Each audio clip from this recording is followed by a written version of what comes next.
name is Shantae, and this is the Bring a Folding Chair series. BAFC is a talk series where guests come together to discuss diverse topics and the importance of bringing all seats to the table.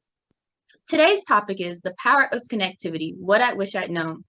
And our guest is Dr. Felicia Tucker-Lively. Dr. Felicia Tucker-Lively is the Vice President of Academy for Advancing Leadership. Her areas of interest are professional and organizational development, strategic talent management, human resource management, and career path learning and development. Her background involves working with executive leadership teams to solve challenges, develop alternatives, and create efficiencies for improving program quality. Dr. Tucker-Lively maintains a variety of memberships and positions of leadership in professional and community organizations, including Alpha Kappa Alpha Sorority Incorporated, William Tucker's 1624 Society, and Ray of Hope Christian Church. I hope you brought your folding chair, Dr. Tucker-Lively. Let's get started. Well, thank you. It is a pleasure to be here with you today, and I'm excited about our topic. I think for me, when I hear connectivity, it immediately makes me think of being electric, the ability of staying connected. And so I'm excited. I'm excited about what we'll be talking about today. All right. So here's my first question. What is a mentor? What is the difference between being a mentor, an advisor, and a coach?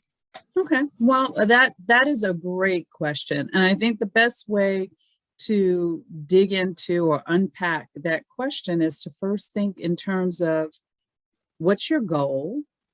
What's the kind of questions or discussions that you might have with whether it's an advisor, a mentor, or coach, and also the time that you want to be connected with those types of individuals.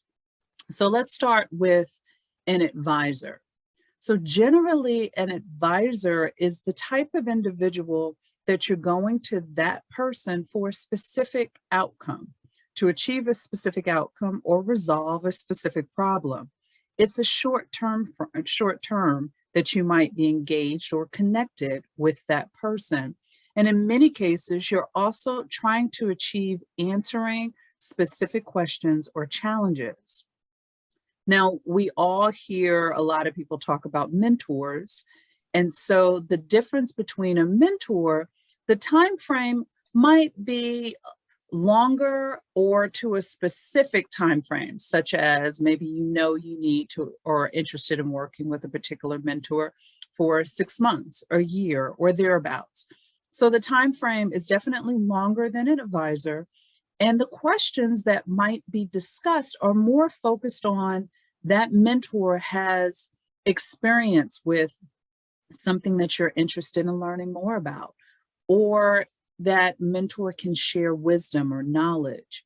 In many cases, when we even think about the amazing topics you've had at Bring a Folding Chair for your series, Bring a Folding Chair to, and the importance that you've stressed about making those connections and having individuals who may not necessarily be at the table, having an opportunity for them to be there. That's even with a mentoring relationship. Depending on the mentor, it could be a person that helps you deal with barriers. It could help you deal with glass ceilings, help you deal with overcoming challenges because they've been there, done that. And so it's more intentional and committed to helping you get through experiences or share personal experiences and recommendations or support. Now, the last type of individual that you mentioned, and I also want to clarify that role, would be a coach. So a coach is going to be a short term, but it could also be a defined time period. So it's a person who that's going to provide some ideas or information to help you shape your personal goals and also help you realize what you're capable of accomplishing. That person, different from a mentor who's sharing their own wisdom and sharing their own knowledge, a coach is a person who's not going to share their information, but more get you to answer questions for yourself. And those questions are more about the what questions, the questions that help you focus, figure out how you're going to act next. They might provide support. They might even help you prioritize what's going to be your next or maybe your existing step. And lastly, they might even help you make some commitments. So that sounds very close to what people even talk about as being an accountability type of person or accountability partner.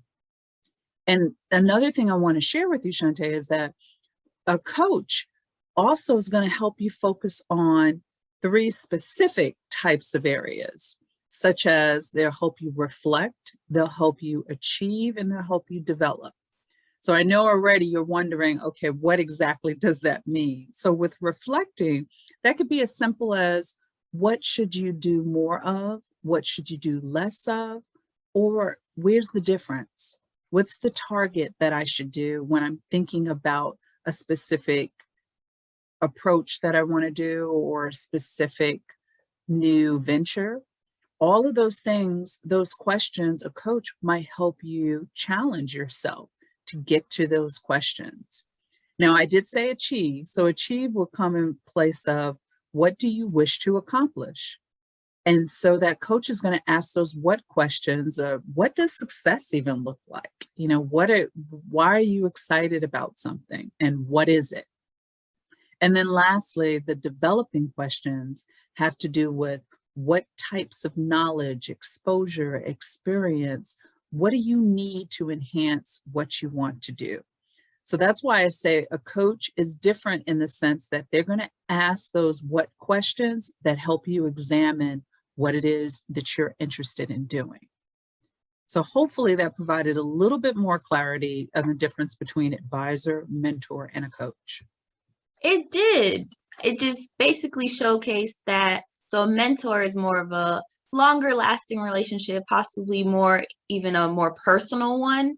Like it's not just a professional, while the advisor and the coach are maybe professional, shorter term, and set towards a specific goal. But your mentor is maybe for that long time of I have this goal, finished it, now let's keep going and working towards something better, bigger, and together. So I'm getting it. I'm getting it. But now I'm a little curious about why should I care about, getting the better one, a mentor? Is it really that important? How important is mentorship?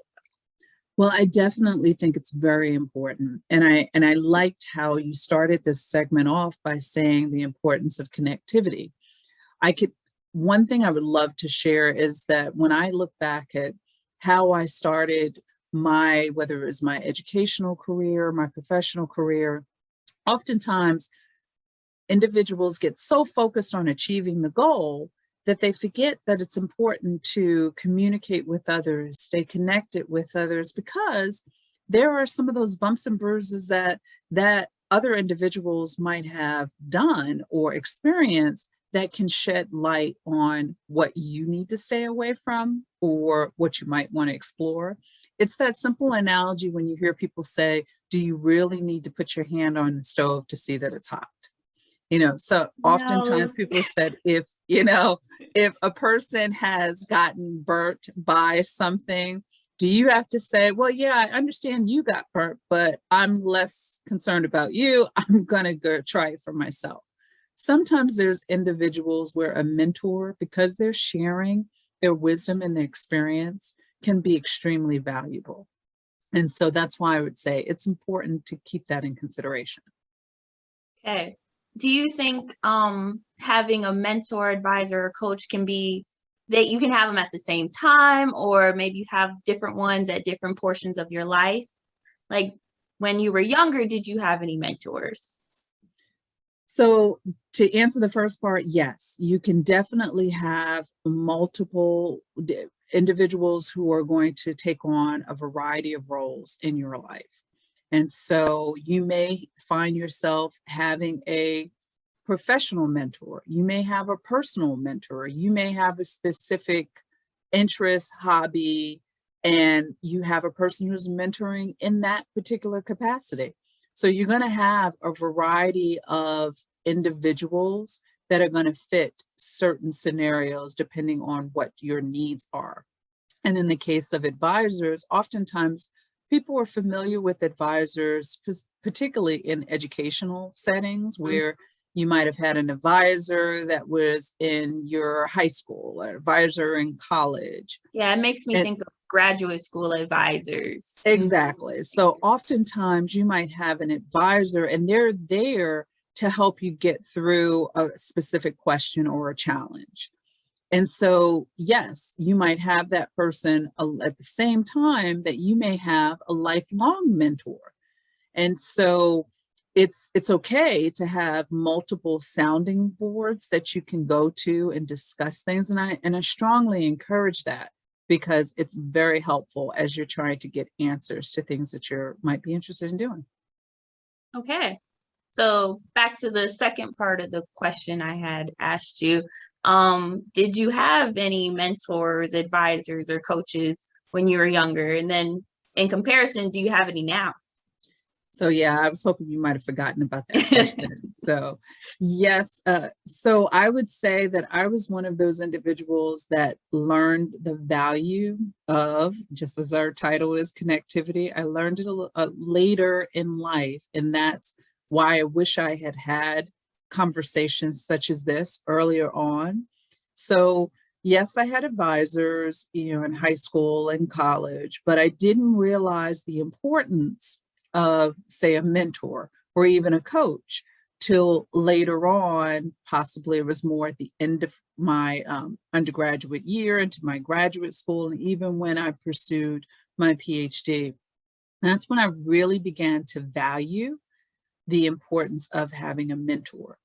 And many times I would say I thought the mentor had to be someone who was exactly like me, a person who had the same interests, did the same things. And over time, I realized it's valuable to have mentors who do not have the same interests as you, who may not look like you, because you're opening up yourself to a variety of perspectives.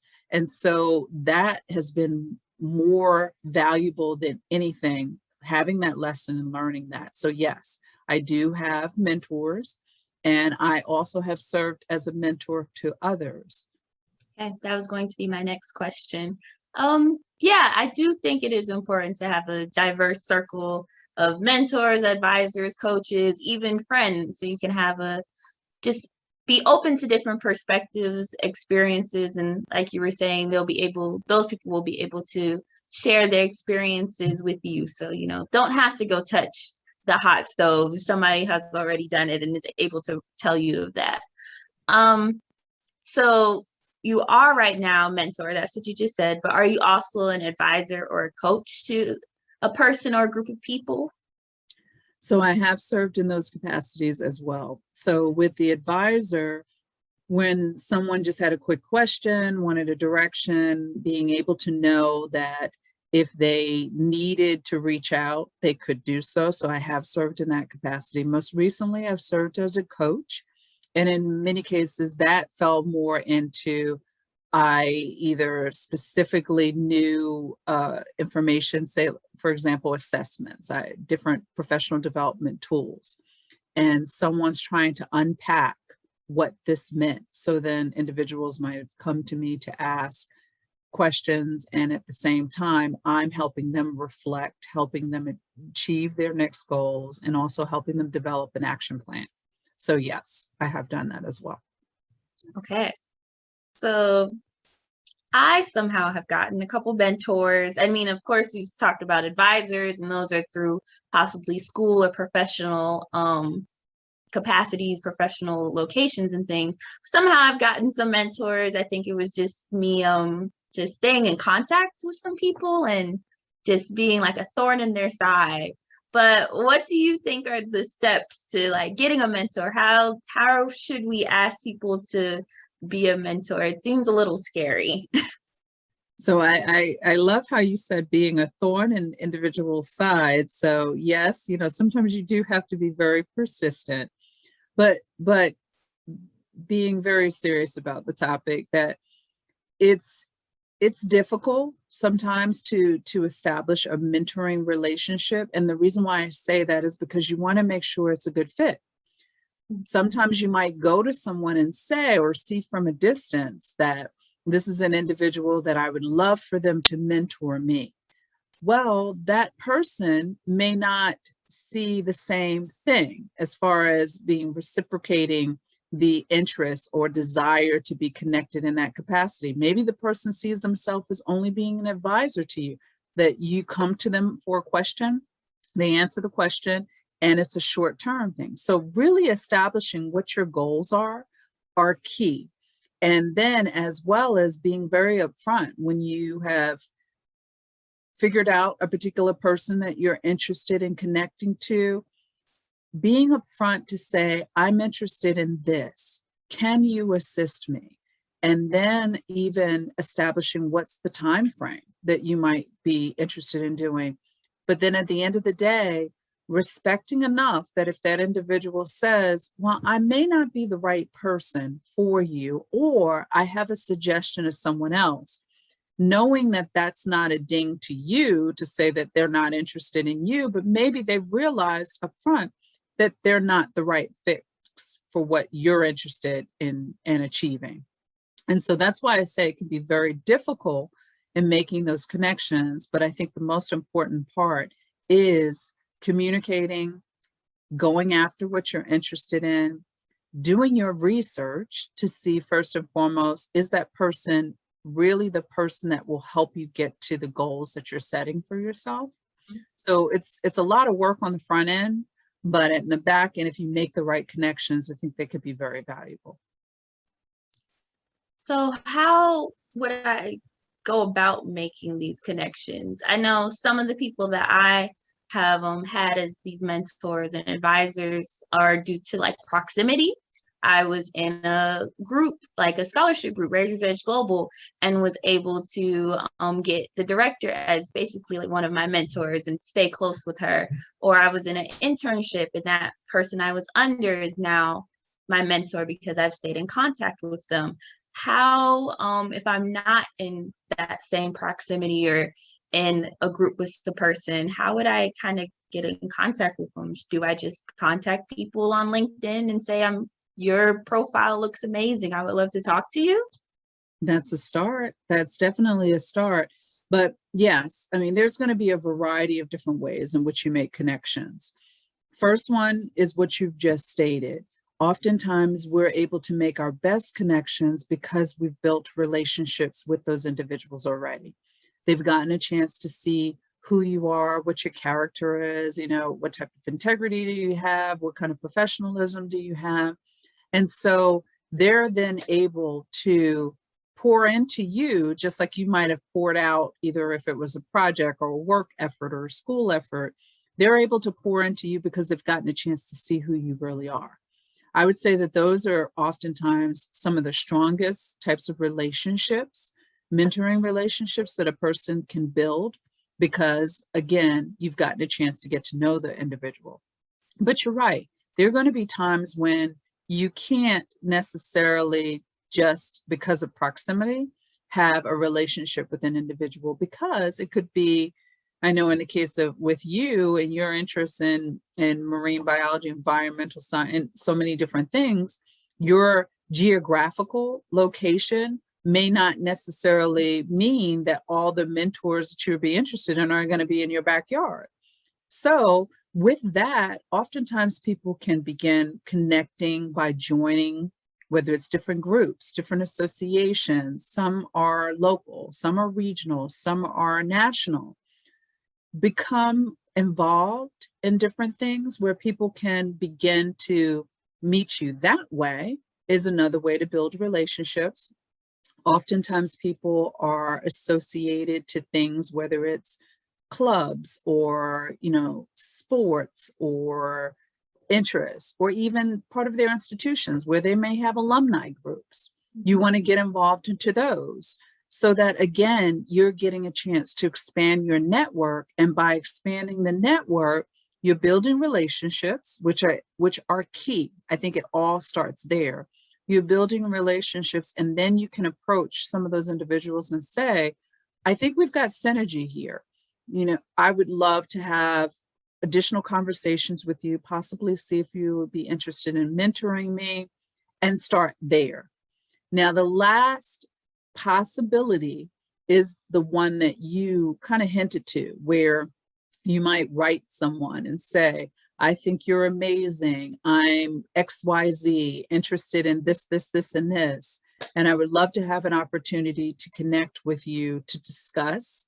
You might want to start off by saying, may I have 10 to 20 minutes of your time? Start there, because again, yes, it's a cold connection, but by starting there, it's a possibility you may have some kind of conversation that the other person on the other end might say, I either see myself as in this person, or I realize the importance of giving back. There's a lot of things that people might consider. And then it's no longer a cold connection. You started to build a relationship and then go to the question. I wouldn't say you start off with, I have 10, 15 minutes of your time so that I can see if you can be my mentor. I don't think that will work as well. Okay, understandable. So I won't be doing that. I did have a class in my senior year where we had to do informational interviews with people about possible things in our future. We had to do two. So one was somebody who's in our possible career path, who's maybe 5 years in, 5 years or less. And then another was for somebody who's possibly 5 or more years into the career path we wanted. And so I think from that, if I remember hearing of what my peers did, a couple of them were able to get mentors from that. And we did all, after a while, do some cold, not calls, but cold LinkedIn things, say, hey, you don't know me, but I'd really like to, do this informational interview with you and try and get some information. And that was very awkward. Yeah. But, who knows what comes out of it. And I also have started trying to get into different associations and networking in those types of ways to see who I can become connected to, the power of connectivity. But I do want to know, on the opposite end, how can somebody become like a mentor, advisor, or coach to someone else? What would be some advice you have for those people who say, okay, I think I would be great to go help out maybe these high school students if they're just a student in college, or even further along their professional pathway? Well, I think the first thing is, hopefully those individuals who are interested in giving back, they've already had some really great relationships, either having their own advisor, having a mentor or a coach, because it's that age-old conversation where it's easier for you to lead after you've already learned how to follow. So in that same regard, if you've experienced it and had hopefully great relationships, then you can in turn know what you want to give back to someone else.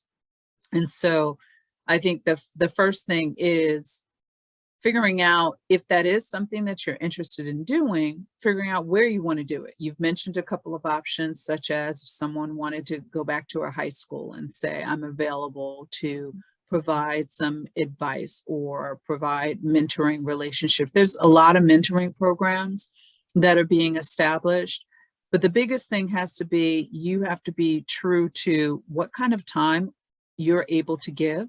Just as we talked about the differences of the time, you want to be upfront with your expectations, because if I'm only interested in answering questions or having a short-term relationship, then you don't want to get into a mentoring type of relationship, because that's longer. And know that someone may be calling you at a variety of different times and they're looking for your support. And the worst thing you can have is someone who says they're going to be a mentor, and then they're not really providing that support to those individuals. That might be me. I would, turn off my phone after a certain time and somebody's trying to contact me. It's like, well, you'll just give me the next day. Actually, so this is my last question. do you have any advice for those who are seeking any mentors? Maybe a piece of literature, articles, or anything you think that people should read as they're going out into the world? There's been a lot of information, and I think easily if someone was to just Google mentoring, for example, there's been a variety of research that has been put out. And so there's nothing that jumps right at me because there's so many different people's fields and interests, but it's so much that's out there now about the benefit of and how, influential individuals have mentored others and what the benefits have come from that. So, as well as the reason why mentoring programs are popping up around, especially as we talk about diversity, equity, inclusion, and belonging, there's a variety of focus on that because, as we know, if you see yourself, then many times people will develop and see that it's possible. It's possible for them to reach to certain heights, to do different things, take on different roles, whether it's leadership roles or, positioning in different entities, industries. And so there's so much out there in terms of what you can find and mentor. Very true. And yeah, representation is important. If you don't see that person who is similar to you in some types of way in those types of positions, even if it's simply as just somebody in college who looks like you or has certain diverse traits as you won't know that that's something that's possible for you. So, and then you won't even be able to get into being a mentor or having a mentor, an advisor, or a coach if you don't even see that representation first.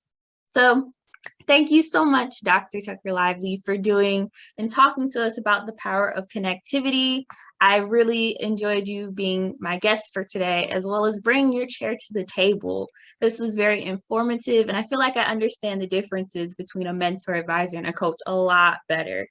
As usual, for any viewers, I'm going to be putting links to some of the major things Dr. Tucker-Lively discussed in our YouTube and Instagram description. And BAFC has a lot more content planned in the future, so I hope you don't forget to follow us on Instagram at bring_a_folding_chair and on YouTube at bring a folding chair. So I'm always looking for suggestions of topics and guest speakers, so please put them in our suggestions box. And so thank you so much for watching, and peace. Thank you.